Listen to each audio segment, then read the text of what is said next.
کله نبی علیه الصلاة والسلام وفات شو، الله څه غمجنه ورځ ونه چې کله نبی علیه الصلاة والسلام وفات شو. صحابه کرام وی کنه وی په کومه ورځ چې نبی علیه السلام مدینې منورې ته راغی، وی قسم په الله چې په مدینه منوره کې به د څه شي ته کتل هغه به خوشحاله، د مدینې منورې کوڅې خوشحاله وي، د مدینې منورې بوټي خوشحاله وي.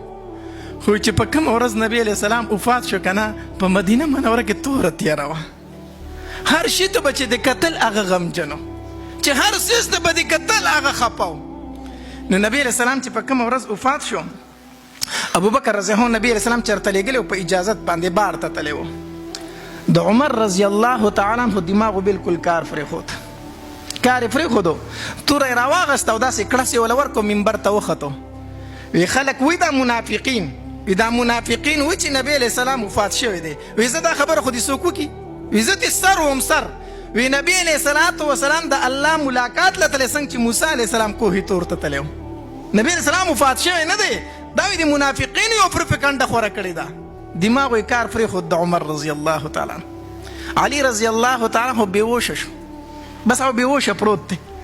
عثمان رضی الله تعالی عنه چاړه شو، د جومات په یو ګوټ کې ناست دی، څوک چې ترې نه څه تپوس کوي بس ښه نه ښه نه، خبرې نشي کولی، چاړه دی، د جومات په یو ګوټ کې ناست دی. ابوبکر رضی الله تعالی عنه د بار نه راغی، صحابه کرامو نه یې تپوس وکړو، وی زما محبوب څنګه دی، زما محبوب څنګه دی؟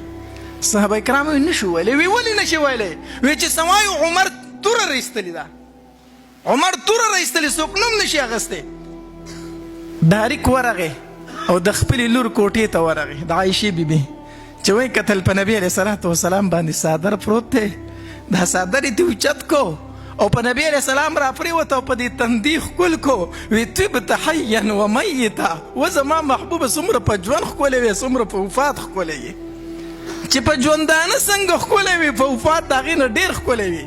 په دې تندي باندې نبی علیه الصلاة والسلام ښکل کو، علیه الصلاة والسلام یې په دې تندي ښکل کو او وی طبت حیا و میته، څومره چې په مرګ به ژوند ښکلی وي، د هغې نه زیات په څه باندې ښکلی یي؟ په مرګ باندې ښکلی یي.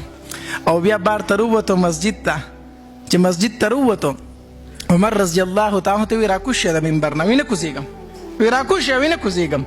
ابوبکر رضی الله عنه جومات ته سیټ ته لاړ او خطبه یې وویله او دا آیتونه یې وویل، وی وما محمد الا رسول قد خلت من قبله الرسل افإن مات او قتل انقلبتم على اعقابكم ومن ينقلب على عقبيه فلن يضر الله شيئا.